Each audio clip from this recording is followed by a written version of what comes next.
আল্লাহ রাসূল সাল্লাল্লাহু আলাইহি ওয়াসাল্লাম তাদেরকে কালেমা পড়ার নির্দেশ প্রদান করলেন।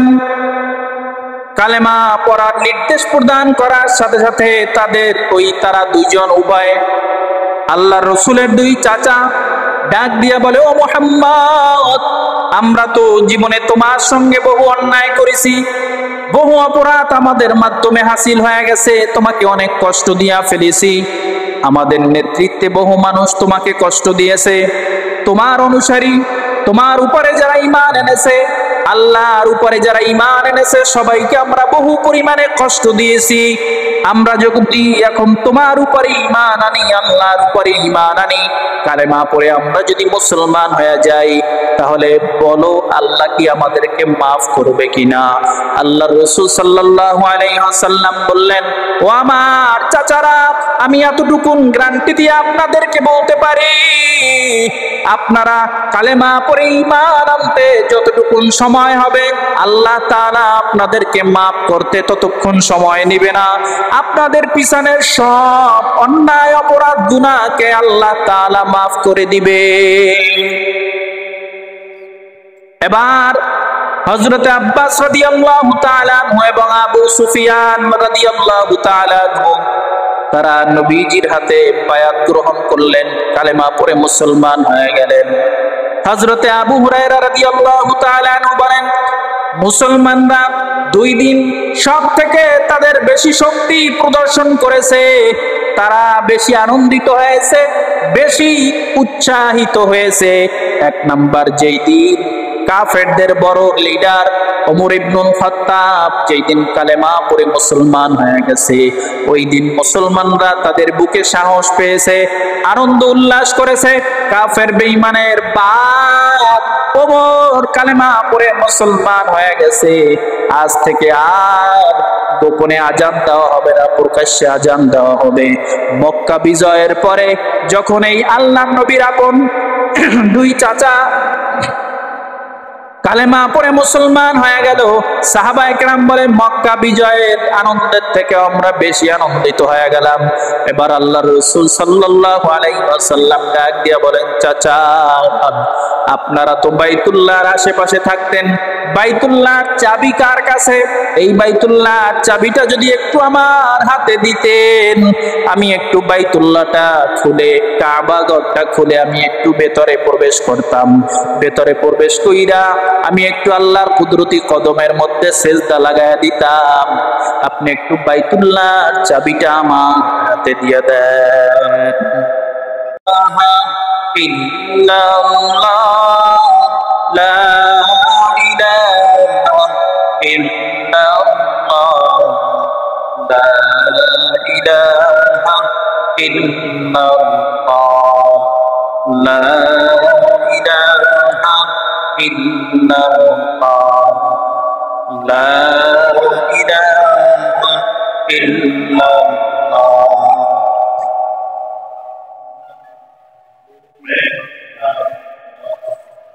ربي الله لا إله غيره ونبيه محمد مصطفى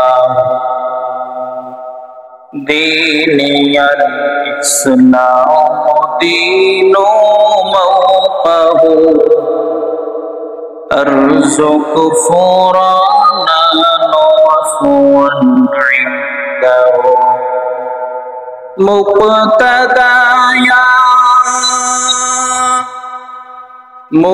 مقتدايا نبي الله صحبه نزول للهداية في زمان لا إله إلا الله لا إله إلا الله لا إله إلا الله لا إله إلا الله لا إله إلا الله لا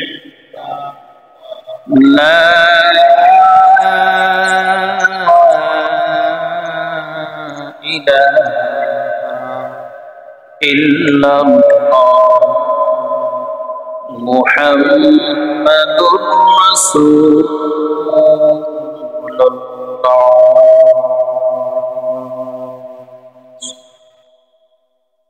سبحانك لا علم لنا إلا ما علمتنا إنك أنت العليم الحكيم قال رب اشرح لي صدري ويسر لي أمري واحلل عقدة من لساني يفقهوا قولي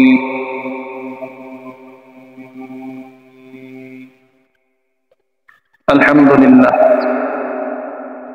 মহান স্রষ্টা, মহান রব্বে কারীম, মহান পালনকর্তা আল্লাহ তাআলার দরবারে লাখো কোটি শুকর ও সুজুদ, যেই মহান রব্বুল আলামিন আপনাকে আমাকে দয়া করে, মায়া করে, ইহসান করে, ভালোবেসে দীর্ঘ একটি সপ্তাহ হায়াতে জিন্দেগি থেকে চলে যাওয়ার পরে রব্বে কারীমের অন্যতম একটা হুকুম জুমার নামাজ আদায়ের উদ্দেশ্যে আযানের সাথে সাথে তার পবিত্র ঘর মসজিদের মেহমান হিসেবে আসার এবং বসার মতন তৌফিক দান করেছেন। এজন্য সেই মহান স্রষ্টা রব্বুল আলামিন আল্লাহ তাবারক ওয়া তাআলার দরবারে আমরা সকলেই প্রাণ খুলে শুকর আদায় করি, আলহামদুলিল্লাহ। প্রিয় হাজিরিন, গত জুমায় আমরা বিশ্বনবী সাল্লাল্লাহু আলাইহি ওয়াসাল্লামের মক্কা বিজয়ের ঐতিহাসিক সেই ঘটনার মাধ্যমে সমাজের প্রতিটি মানুষের কাছে এই মেসেজ দেওয়ার চেষ্টা করেছি, একথা বোঝানোর চেষ্টা করেছি যে বিশ্বনবী সাল্লাল্লাহু আলাইহি ওয়াসাল্লাম মক্কা বিজয়ের পরে তার আদর্শটা কেমন ছিল। আমরা যদি তার উম্মত দাবি করি, আমাদের আদর্শটা কেমন হওয়া দরকার।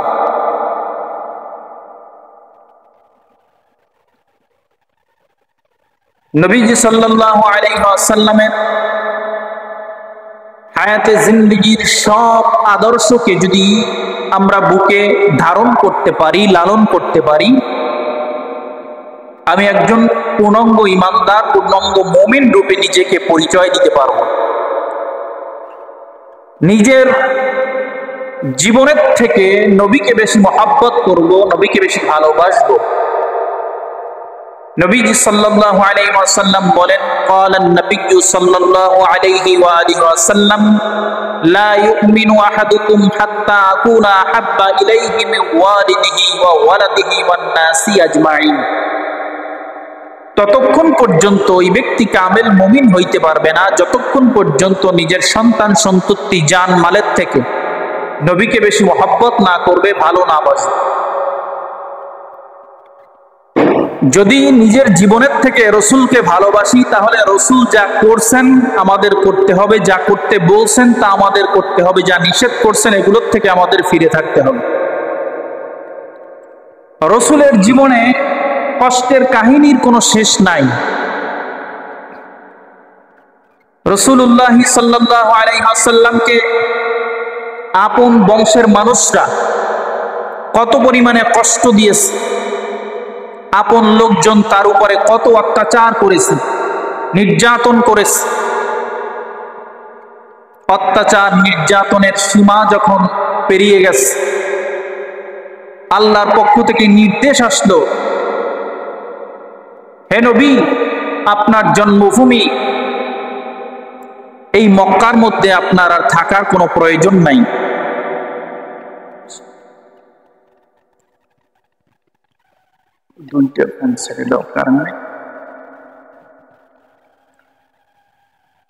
নিজের মাতৃভূমির জন্য যে কতটা মায়া, কতটা মহাব্বত, কতটা যে ভালোবাসা, এটা যারা প্রবাসে আছে তারা বুঝে। তারা তো চিন্তা করে আজ আমি আমার জন্মভূমি মাতৃভূমি ছেড়ে রিজিকের সন্ধানে আমি দেশের বাহিরে চলে যাইতেছি, আবার আশা থাকে যে 2 বছর 3 বছর 5 বছর পরে আমি ফিরে আসব। কিন্তু নবীর এরকম কোনো আশা ছিল না, নিশ্চয়তা ছিল না, আশা ছিল যে কোনো না কোনো দিন বিজয়ের ভেসে এই মক্কার মধ্যে আমি প্রবেশ করব। কিন্তু কবে সুনিশ্চিত তার জানা ছিল না। আলিমুল গায়ব একমাত্র আল্লাহ, তিনি ভালো জানতেন নবী বিজয়ের ভেসে কবে মক্কার জমিনে প্রবেশ করবেন।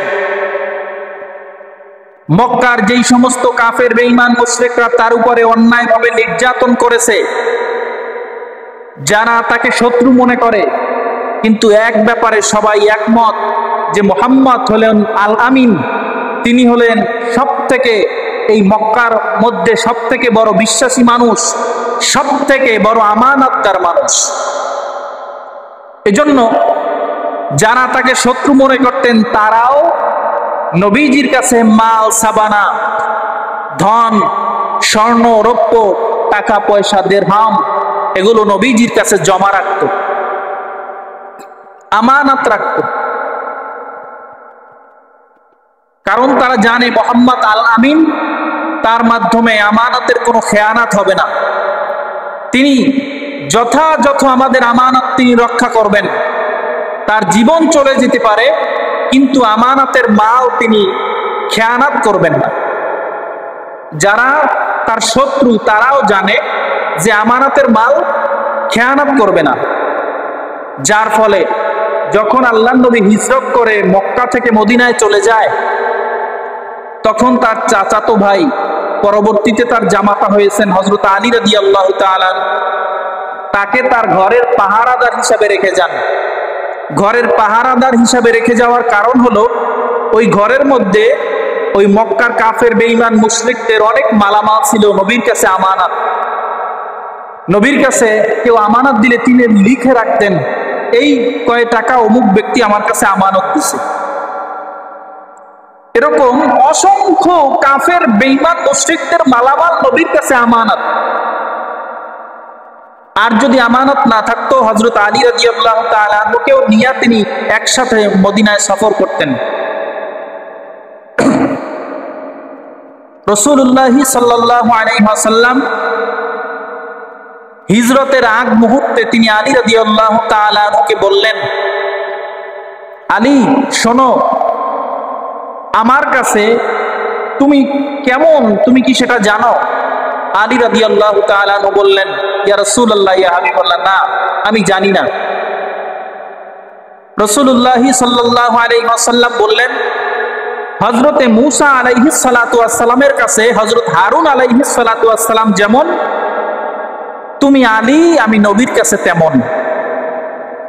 এই হাদিসের দলিল দিয়া শিয়া সম্প্রদায়, যারা আলী রাদিয়াল্লাহু তাআলা কে নবী মানে, তারা বলে যে নবী একথা বলছেন যে মূসার কাছে হারুন আলাইহিস সালাতু ওয়াস সালাম যেমন, তুমি আলী আমার কাছে তেমন। তো মূসা নবী ছিলেন, হারুন আলাইহিস সালাতু ওয়াস সালামও নবী ছিলেন।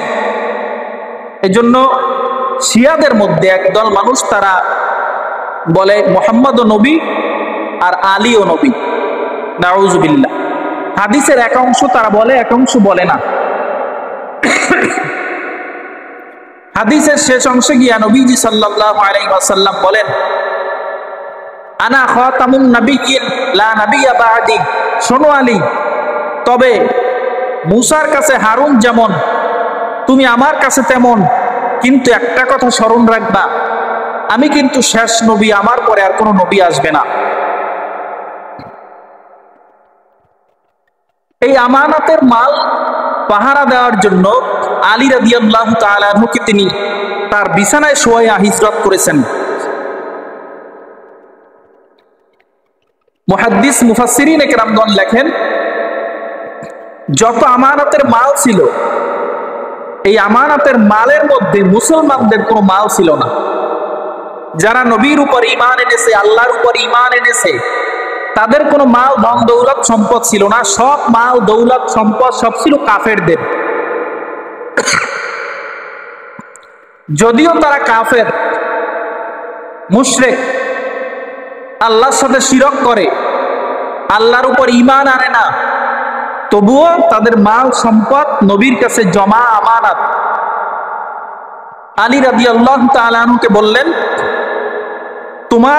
তুমি যেই দিন এই আমানতের মালগুলো যথাযথ মালিকের কাছে পৌঁছায় দিতে পারবা, যেই দিন তোমার পৌঁছায় দেয়া শেষ হবে, ওই দিন তোমার মদিনায় আসার অনুমতি আছে। এর আগে তুমি আর মদিনায় আসতে পারবা না। তবে তুমি এই আমানতের মালগুলো যথাযথ পৌঁছাইয়া তুমি মদিনার মধ্যে ফিরে আইসো। আলী রাদিয়াল্লাহু তাআলা আনহু এ কথা স্পষ্ট হয়ে গেলেন, কাফের বেঈমান মুশরিকরা আমাকে মারধর করার জন্য, হত্যা করার জন্য যতই আমার দিকে আসুক,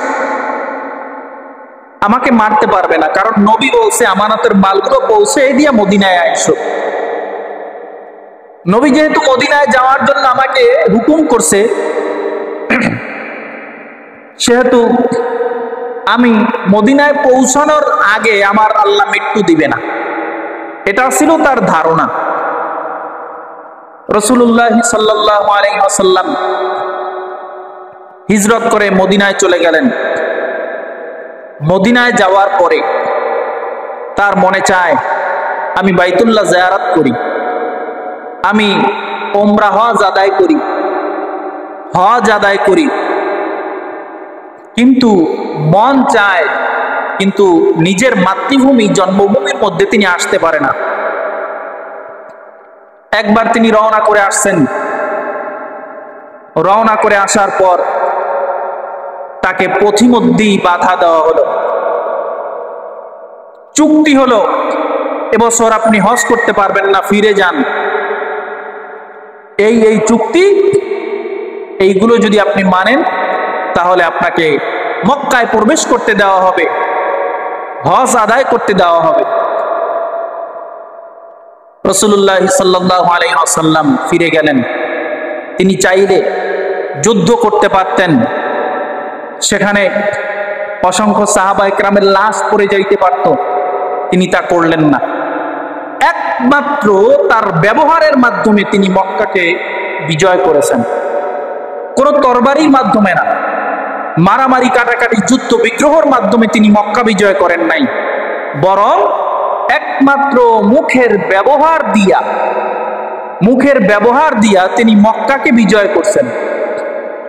তাহলে বুঝেন, মুখের ব্যবহারের মাধ্যমে গোটা বিশ্ব জয় করা যায়, আবার মুখের ব্যবহারের মাধ্যমে এমন কাউর গ্যাঞ্জাম গন্ডগোল বাজানো যায় যা চিন্তাও করা যায় না। সব ব্যবহারের উপর নির্ভর।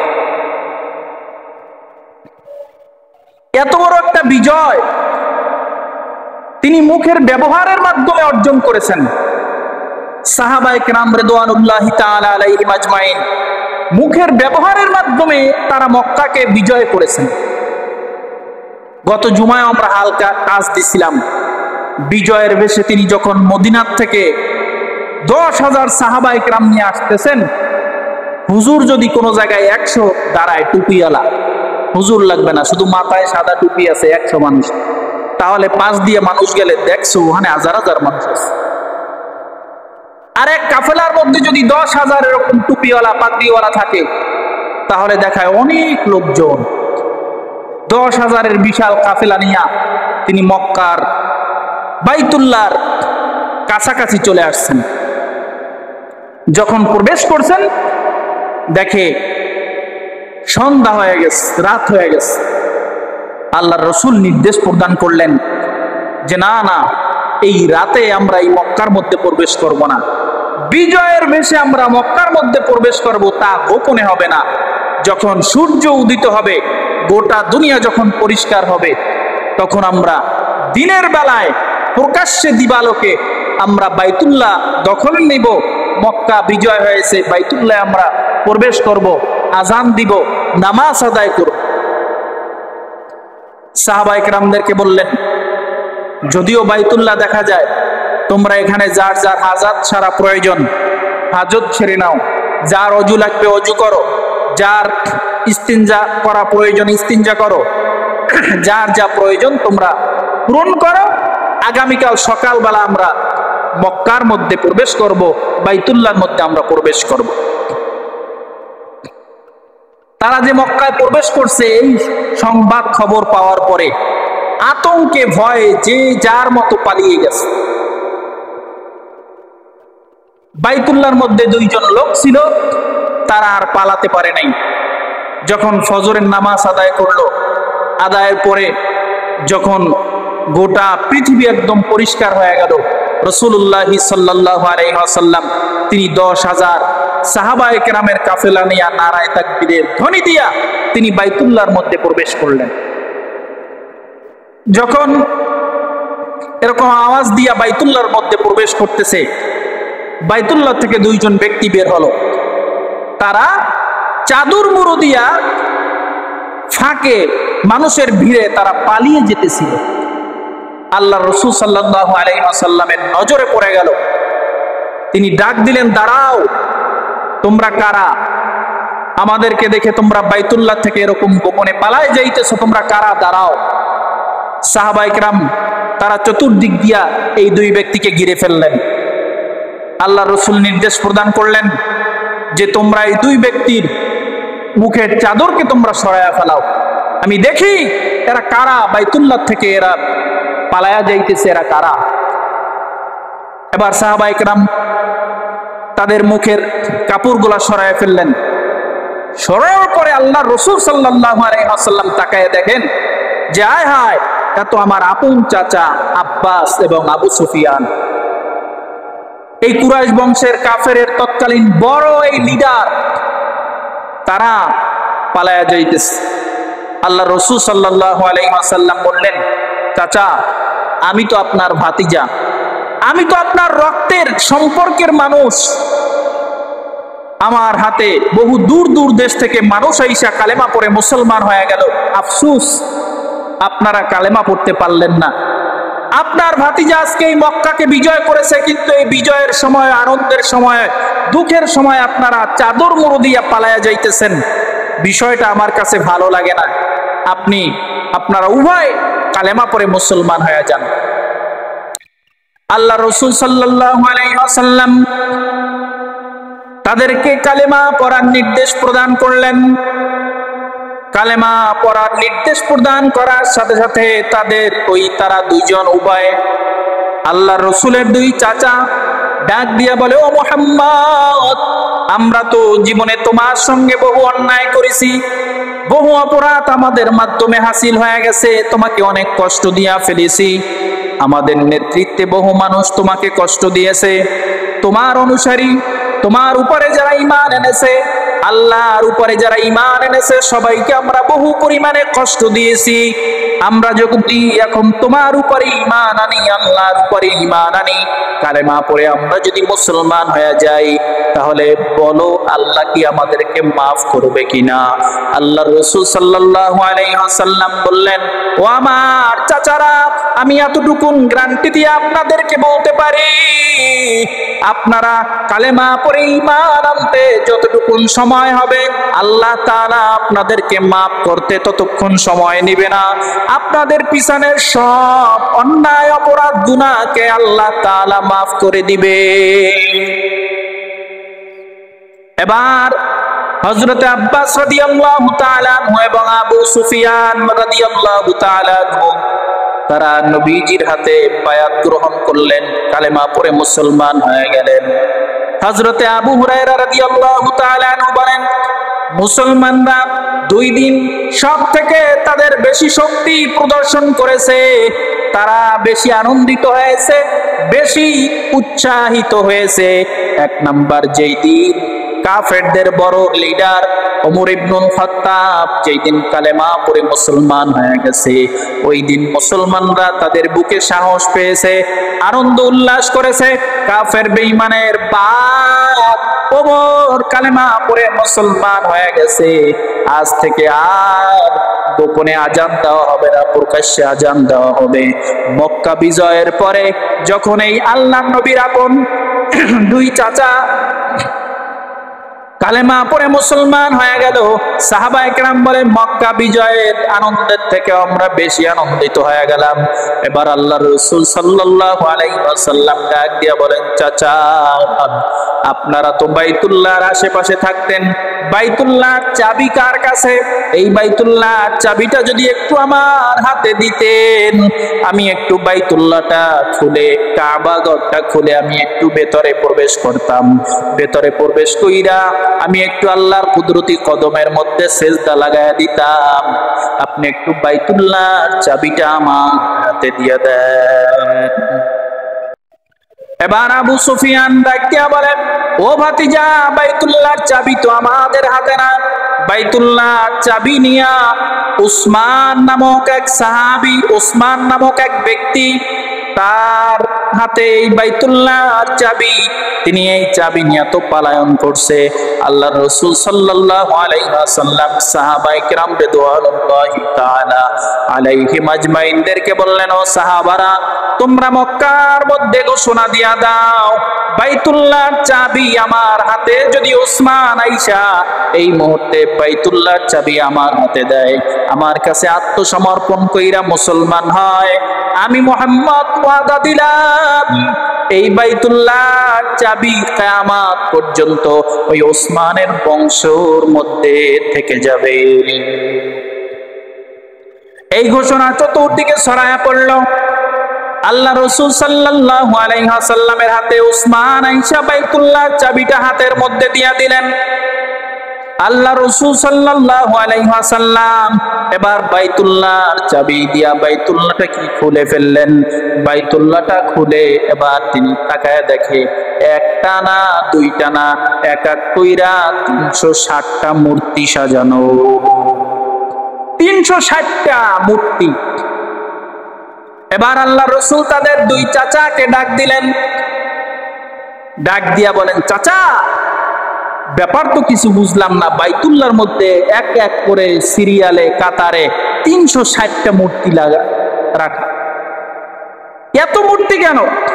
তাদের চাচারা জবাব দেয়, ভাতিজা, এই মূর্তি আমরা জানুয়ারির 1 তারিখ বা মুহররমের 1 তারিখ এই দেবতার ইবাদত করতাম, 2 তারিখ এই দেবতার ইবাদত করতাম, 3 তারিখ এই দেবতার করতাম, মানে বছরে এক এক দিন এক এক দেবতার আমরা ইবাদত করতাম, 1 বছর পরে আবার ওই দেবতার ইবাদত করতাম। এই জন্য 360টা মূর্তি আমরা এই কাবার মধ্যে রেখে দিয়েছি। আল্লাহ রাসূল বলেন, তাই? তার চাচারা বলে যে অমুক দিন শনিবারে আমরা এই মূর্তির পূজা করতে হবে, আমাদের ভাগ্যকে পরিবর্তন করতে পারে না, নাউযুবিল্লাহ। অমুক দিন এই মূর্তির পূজা করতাম, তারা আমাদের রিজিকের পরিবর্তন ঘটায় রিজিক বৃদ্ধি করতে পারত। মানে এক এক মূর্তির এক এক ক্ষমতা। এই জন্য আমরা এক এক দিন এক এক জনার পূজা করতাম, এক এক জনার ইবাদত করতাম। এবার আল্লাহ রাসূল সাল্লাল্লাহু আলাইহি ওয়াসাল্লাম সাহাবাদেরকে নির্দেশ দিলেন, সব মূর্তিগুলা ভেঙে ফেলো, সব মূর্তিগুলা ধ্বংস করে দাও। আল্লাহ রাসূল সাল্লাল্লাহু আলাইহি ওয়াসাল্লাম সব মূর্তিগুলা ধ্বংস করার পর আল্লাহ তাআলার পয়গম্বর বাইতুল্লাহর মধ্যে 2 রাকাত নামাজ আদায় করবেন এবং সমস্ত সাহাবায়ে কেরামদেরকে নিয়ে নামাজ আদায় করবেন। আল্লাহ রাসূল বলেন, যেহেতু আমরা মক্কাকে বিজয় করেছি, জামাতের সহিত 2 রাকাত নামাজ আদায় করব, অবশ্যই আজান দেওয়া প্রয়োজন, আজান দেওয়া দরকার। সাহাবায়ে কেরামদেরকে নিয়ে পরামর্শে বসা হয়, এই বিজয়ের আজান, আজকে এই নামাজের আজান কে দিবে? এবার একজন বলে, ইয়া রাসূলুল্লাহ, ইয়া হাবিবাল্লাহ, এই বিজয়ের আজান দিবে একমাত্র আবু বকর, কারণ আবু বকর আপনার দুঃখের দিনের সাথী, তিনি আপনার হিজরতের সময়ের সাথী হয়েছে, আপনার অনেক সুখে দুঃখের সাথী হয়েছে, সুতরাং এই বিজয়ের আজান দিবে আবু বকর। আর একজন বলে, না না, আজকে এই বিজয়ের আজান দিবে ওমর, কারণ ওমর ইসলাম গ্রহণ করার পর আমরা প্রকাশ্যে আজান দেওয়ার মতন ক্ষমতা পেয়েছি, সাহস পেয়েছি, এছাড়া ওমর ছাড়া আর কেউ আজান দিতে পারবে না। এবার একজন বলে, না না, আলী দিবে, আলী, কারণ আপনার পাহারাদার হিসেবে আলী মক্কার জমিনে ছিল। এক একজন এক এক যুক্তি পেশ করে, আর এক একজন সাহাবীর নাম তারা প্রস্তাব করতেছে। আল্লাহর রাসূল সাল্লাল্লাহু আলাইহি ওয়াসাল্লাম বলে, না, এই বিজয়ের আজান একমাত্র আমার বেলাল দিবে, বেলাল, বেলাল ছাড়া এই বিজয়ের আজান আর কেউ দিতে পারবে না। আল্লাহর রাসূল সাল্লাল্লাহু আলাইহি ওয়াসাল্লাম বেলাল রাদিয়াল্লাহু তাআলা আনহুকে বললেন, তুমি বাইতুল্লাহর ছাদের উপরে উঠে আজান দাও। আজান দেওয়ার পরে আল্লাহর রাসূলের ইমামতিতে 2 রাকাত নামাজ আদায় করার পর আল্লাহর রাসূল সাল্লাল্লাহু আলাইহি ওয়াসাল্লাম বাইতুল্লাহর ছাদে উঠে ঘোষণা দিয়া দিলেন, ও মক্কাবাসীরা শোনো, আজকে এই মক্কা বিজয়ের পরে আর কোনো ভেদাভেদ থাকবে না, কে ধনী কে গরিব, কে বড় কে ছোট, কে লম্বা কে খাটো, কে সাদা কে কালো, কোনো ভেদাভেদ থাকবে না। আমি জোহর পর্যন্ত সময় দিয়ে দিলাম, এই জোহরের মধ্যে যারা আমার হাতে কালেমা পড়ে মুসলমান হয়ে যাবে তাদেরকে আমি সাধারণ ক্ষমার ঘোষণা করে দিলাম। আমার উপরে যত অন্যায় অত্যাচার করা হয়েছে, নির্যাতনের স্টিম রুলার চালানো হয়েছে, সব আমি মাফ করে দিলাম। এরপরে জোহর পর্যন্ত 1 নয় 2 নয় 4000 কাফের বেঈমান মুশরিকরা তারা ঈমান এনে তারা কালেমা পড়ে মুসলমান হয়। আল্লাহর রাসূল সাল্লাল্লাহু আলাইহি ওয়াসাল্লাম সব কিছু ভুলে গিয়া তাদেরকে মাফ করে দেয়, সব অন্যায় অত্যাচার ভুলে গিয়া মাফ করে দেয়। ভাইরা আমার, বন্ধুরা আমার, বর্তমানে এই দেশের চলমান পরিস্থিতির মধ্যে যারা অন্যের উপরে নির্যাতন করে তারা বলবে আমাদের উপরে 17 বছর 16 বছর নির্যাতন করছে। কি নির্যাতন করছে তা তো ভালো করেই জানা। যদি এই কথা আপনি বলেন, কি নির্যাতনটা আপনারা সহ্য করছেন, সাহাবায়ে কেরাম কি নির্যাতন সহ্য করেছিল, এরপরেও তারা যদি মাফ করে দিতে পারে, আর দেখা যায় নিরীহ যারা এই 17 বছর আওয়ামী লীগ করতো ঠিক, কিন্তু কোনো মানুষের উপরে হামলা করে নাই, তারা তাদের ক্ষমতা প্রয়োগ করে নাই, 2-4 জন থাকবে তারা ছিল যারা প্রশাসনের বড় উপরস্থ দায়িত্বশীল ছিল, দলের বড় দায়িত্বশীল ছিল, তারা অন্যায় আচরণ করতে পারে, এই জন্য একজন দোষ করবে, এই জন্য সবাই তো দোষী হবে না। আমি তো এ কথা বলতে পারি যে আমি আমার বেতাগির কথা বলি, এই যে 15 বছর অন্তত তো দেখছি যে এই 15 বছরের মধ্যে বেতাগির মধ্যে বিএনপি জামাত তারা যেই শান্তিতে ছিল, অন্য সারা দেশের কথা আমি বলতে পারি না, তারা যে শান্তিতে ছিল তাদের উপরে যে অন্যায় বা নির্যাতন হয় নাই, তারা একে অপরের কাঁধে কাঁধ মিলিয়ে চলাফেরা করছে। এতটুকু আমি বলতে পারি যে এই 15 বছরে আওয়ামী লীগ ক্ষমতায় থাকার পরে বেতাগির যারা দায়িত্বশীল আছে তারা অন্যের উপরে যা অন্যায় না করছে, অত্যাচার না করছে, তা মাত্র 2 দিনে অন্য দল বা যে বা যারাই করুক তাদের উপরে করছে। আমি অন্যায় করব, ঠিক আছে, আমার বিচার করবেন, এই জন্য আমার ব্যবসা প্রতিষ্ঠান আপনি আগুন দিবেন, আমার বাস বা অন্য গাড়ি গুড়ি যা আছে এগুলো তো ব্যবসার একটা অংশ, এগুলো আগুন দিয়ে পুড়াইয়ে দিবেন। আমার স্ত্রী সন্তান যেখানে বসবাস করে বাসা বাড়ি আপনি ভাঙচুর করবেন, এগুলো ইসলাম সমর্থন করে না। সাদাকে সাদা বলা লাগবে, কালাকে কালা বলা লাগবে। যে দোষ করবে, অন্যায় করবে, তার বিরুদ্ধে বলতেই হবে। আপনি যদি তাতে আপনার গায়ে লাগে, আমার তো কিছু আসে আর যায় না। এখন অন্যায়ভাবে একটা কাজ হবে, এটার আমি সমর্থন দিব। আবার বলতে পারে আওয়ামী লীগ তেল দেয় মনে হয়, তেল না। যখন তারা অন্যায় করছে তাদের বিরুদ্ধে বলছে। এটা সমাজের মানুষকে সচেতন করা আমাদের দায়িত্ব। মসজিদের মিম্বর থেকে যদি হক কথার আওয়াজ না আসে তাহলে আসবে কোথা থেকে? মন্দির থেকে। দেখছেন এই বর্তমান পরিস্থিতিতে দেশের হিন্দু সম্প্রদায়ের মন্দিরগুলা রাত জেগে জেগে চরমোনাই পীর সাহেবের কর্মীরা পাহারা দিয়েছে, মাদ্রাসা কওমি মাদ্রাসার ছাত্ররা পাহারা দিতেছে, এখনো দেয়, মন্দির পাহারা দেয়। কিন্তু আমরা কি দেখলাম? হিন্দুরা তাদের মন্দিরে ভাঙচুর করে মুসলমানদের উপরে দায় চাপাতে চায়। কয়েক বছর আগে কুমিল্লায় দেখছি মুসলমানদের কোরআন শরীফ তারা হিন্দুদের ওই মূর্তির সামনে নিয়ে মুসলমানদের উপরে দোষ চাপাইতে চায়। এরকম কোনো সুযোগ দেওয়া যাবে না। হ্যাঁ, যার যার ধর্ম সে পালন করবে, যার যার ধর্ম তার কাছে অনেক বড়। আমার কাছে কোরআন যত সম্মানের, যত শ্রদ্ধার, হিন্দুর কাছে কিন্তু কোরআন এত সম্মানের এবং শ্রদ্ধার না। ওদের কাছে ওদের মূর্তি যেভাবে সম্মানের এবং শ্রদ্ধার পাত্র, আমাদের কাছে সম্মানের এবং শ্রদ্ধার পাত্র না। তবুও তাদের ধর্ম পালনের সুযোগ আমাদেরকে করে দিতে হবে। তার মানে এই না যে আমরা শিরকের সাক্ষী হইলাম। সুযোগ দেওয়া মানে এইটা না যে আমরা শিরিক করলাম, ওদের পূজায় অংশগ্রহণ করলাম না। বরং কেউ যদি আমাদের সামনে পরিকল্পনা করে যে ওদের মন্দিরটাকে আজকে ভেঙে ফেলতে হবে, মূর্তিটাকে ভেঙে ফেলতে হবে, তাকে বুঝাইতে হবে না ভাই, ওরা ওদের ধর্ম পালন করুক, ওদের হিসাব আল্লাহ তাআলা কিয়ামতের ময়দানে ওদের কাছ থেকে নিবেন, আমার কাছ থেকে নিবেন না। এজন্য দেশের এই ভ্রাতৃত্ব বন্ধন, সাম্প্রদায়িক সম্প্রীতি যেন নষ্ট না হয়, বিঘ্ন না ঘটে, এজন্য আমাদের সচেতন থাকা লাগবে। তারা তাদের মূর্তি ভেঙে যেন মুসলমানদের উপরে দোষ চাপাতে না পারে, এজন্য আমরা রাতভর পাহারা দিই। মুসলমানেও ভাঙতে পারে, মুসলমানের থেকে হিন্দুরা তাদের মূর্তি বেশি ভাঙছে, যেটা এই চলমান ঘটনায় প্রমাণ হয়েছে। এজন্য অন্যায়ভাবে কারো উপরে অত্যাচার করবেন না, নির্যাতন করবেন না। রাসূলুল্লাহ সাল্লাল্লাহু আলাইহি ওয়াসাল্লাম এত কিছুর পরে যদি মক্কার মানুষদেরকে মাফ করে দিতে পারেন, তার ব্যবহারের মাধ্যমে যদি মক্কাকে বিজয় করতে পারেন, আপনার আমার ব্যবহার পরিবর্তন হওয়া দরকার। শত্রুর সাথে ভালো আচরণ করেন, শত্রু বন্ধু হয়ে যাবে। আপনার সাথে আমার সাথে বাজাবাজি হয়েছে, কে অমুক ব্যক্তি আপনারা এসে বলছে যে হুজুর দিয়ে এই কথা আপনার কইছে, আবার আমার কাছেই বলছে অমুক ব্যক্তি দিয়ে আপনার নামে এই কথা কইছে। যদি উভয়ের সাথে কথা বলেন, অনেক কিছুর সমস্যার সমাধান হবে।